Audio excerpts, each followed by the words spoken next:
Hello everyone. आज हम इस वीडियो में पढ़ेंगे पोटेंशियल एनर्जी के बारे में। इससे पहले हमने पढ़ा था काइनेटिक एनर्जी के बारे में। पोटेंशियल एनर्जी होती है वो एनर्जी जो भी किसी ऑब्जेक्ट के पास होगी उसकी पोजीशन की वजह से या फिर उसकी कॉन्फ़िगरेशन की वजह से। मतलब अगर मेरे पास कोई स्प्रिंग है और मैं उसको एक्सपेंड कर दूं तो उसके अंदर जो एनर्जी स्टोर होगी वो होगी पोटेंशियल एनर्जी, या फिर जब मैं उसको कंप्रेस कर दूं तब भी उसके अंदर जो एनर्जी स्टोर होगी पोटेंशियल एनर्जी, यानी कि उसकी हमने क्या किया, कॉन्फ़िगरेशन चेंज कर दी। अब पोजीशन की अगर हम बात करें, लेट से मैंने कोई ऑब्जेक्ट लिया और किसी हाइट पे उसको लेके जाके स्टॉप कर दिया, तो उस टाइम उसके पास जो एनर्जी स्टोर होगी वो होगी पोटेंशियल एनर्जी। यानी कि पोटेंशियल एनर्जी वो एनर्जी होगी जो कि हाइट की वजह से या फिर पोजीशन की वजह से या फिर कॉन्फ़िगरेशन की वजह से किसी भी सिस्टम के अंदर होगी। इसकी एसआई यूनिट भी हमारी है जूल। कुछ हमारे सिस्टम हैं जिनके अंदर पोटेंशियल एनर्जी होती है, जैसे कि पोटेंशियल एनर्जी स्प्रिंग के अंदर होती है।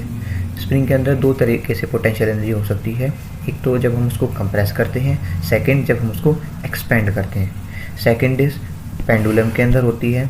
जब पेंडुलम अपनी मीन पोजीशन से अपनी एक्सट्रीम पोजीशन की तरफ मूव करेगा तो कुछ हाइट डिफरेंस क्रिएट होता है, जिसकी वजह से वहाँ पे एक पोटेंशियल एनर्जी आती है। Next is potential energy in बो।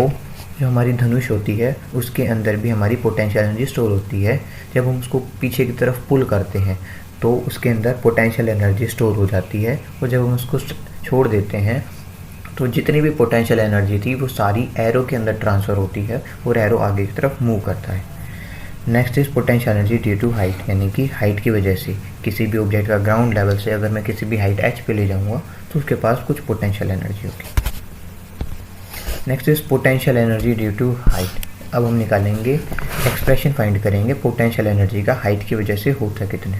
लेट हमारे पास कोई ऑब्जेक्ट है जिसका मास m है, हमने उसको किसी h हाइट पे इंक्रीज़ कर दिया, यानी कि इस h हाइट तक उसको लेके जाके वहाँ पे स्टॉप कर दिया।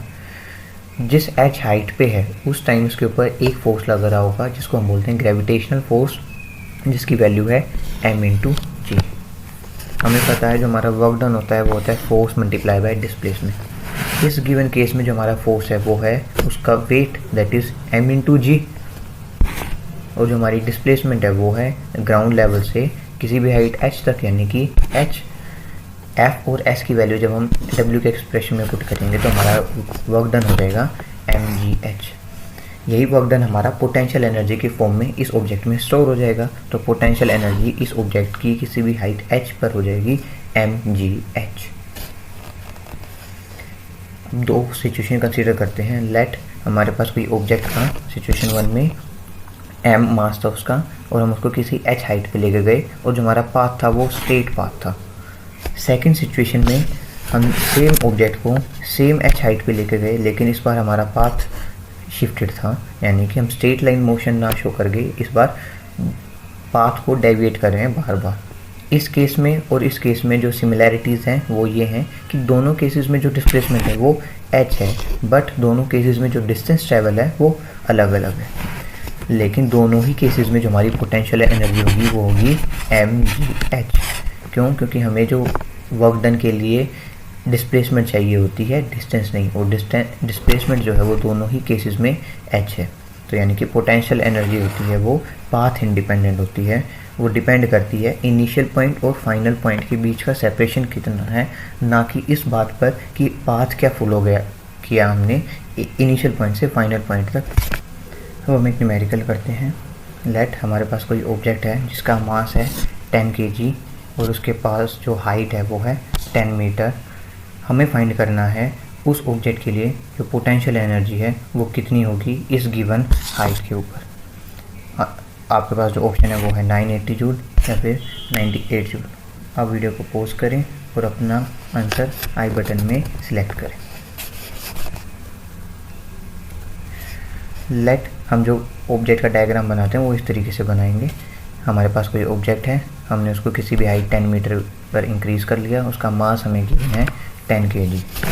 हमें बताया है किसी भी ऑब्जेक्ट की जो पोटेंशियल एनर्जी है वो हम निकालते हैं m इंटू जी इंटू एच।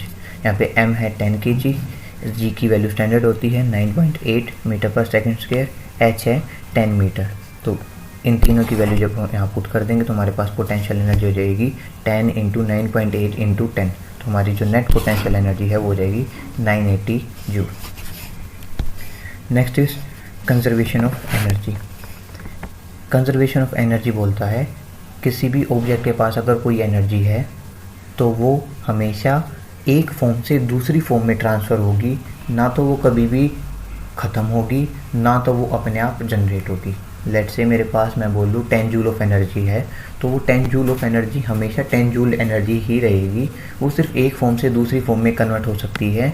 ऐसा कभी नहीं हो सकता कि वो 10 जूल ज़ीरो हो जाए या फिर ज़ीरो से मेरे पास 10 जूल एनर्जी आ जाए। यानी कि energy can neither be created not be destroyed, it can only be converted from one form to another. यानी कि वो एक फॉर्म से दूसरी फॉर्म में सिर्फ ट्रांसफ़र हो सकती है।